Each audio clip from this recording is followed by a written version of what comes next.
have you with Nerdophiles. How are y'all? Great. Good, how are you? Doing well. What a cute film. Oh my gosh. Okay, so for Jamila and Pearson, kind of, what do you find that Tess and Chet really kind of see in Everett and Kate that makes them their ideal partners initially?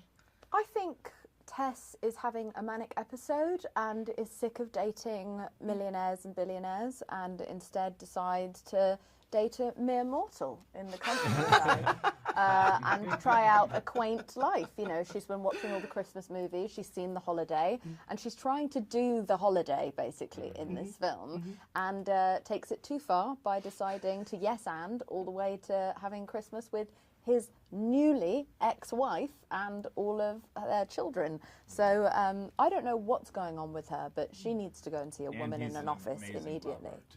I didn't really get that sense. That's what you said to me during filming. No, I didn't. That wasn't a part of it? That was part of her backstory. That wasn't part of the backstory at all. It was written in the script. No, it was really just Between more of the a. lines. It was just, you know, it was a sort of Make-A-Wish type thing.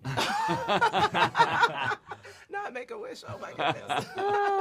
And what about for you, Pearson? Chet, like, why is he so gung-ho about Kate after, you know, that chance meeting where she can't even see his full face? His full face hidden behind a mop.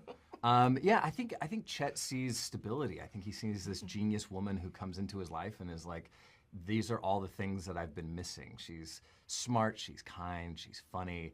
She's got all the things that he wants to see in a woman and wants to be around and inspired by.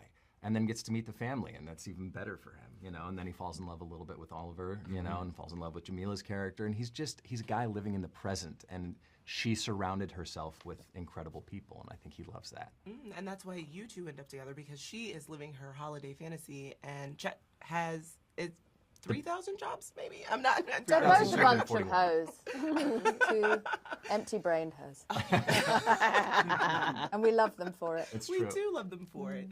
And so for you, Alicia and Oliver, you know, kind of, what new things do you feel like Kate and Everett discover about each other as partners this Christmas, specifically during their conscious uncoupling that goes wrong, I guess? Good question. Do you think it's new, or do you think it's a rediscovery of what was? Having a hard time remembering. I think. You know, did we learn anything new, or was it just? Well, I got to see a new side of him via the way that he was treating me, which is always the worst. I know. Yeah, you were having fun. That was, yes, thank you.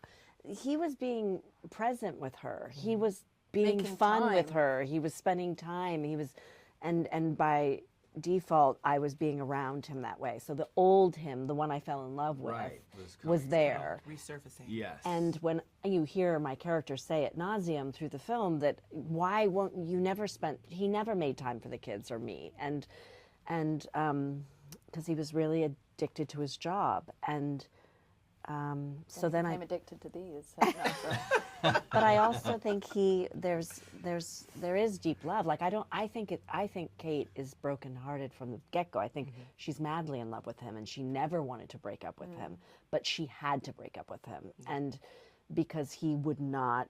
It was just a lost cause. No matter how many times she said it, no matter how many times she communicated, it was not registering. So it wasn't until they had this space that he could actually deal, and then I think he figures it out and says it to her quite beautifully. sometimes it's easier to see someone properly a bit from afar. Yeah. And I think, well, as everyone has alluded to, obviously Everett had the most fun in this entire film. But it's true. I think that, like, Chet she... might have also had some. Well, yeah, you know, Jen that's had quite a bit of fun too. That is Jen true. wakes up having fun. Yeah. I know, yeah. But you're right. I do think that she had to break up with him Yeah. in order to end up here. Yeah. Yeah. Exactly. Well, what an adorable film. Can't wait for audiences to see A Merry Little Xmas. Thank and thank you. you so much for taking the time to chat with Nerdophiles. Thank Really you for appreciate having it. me. Thank you.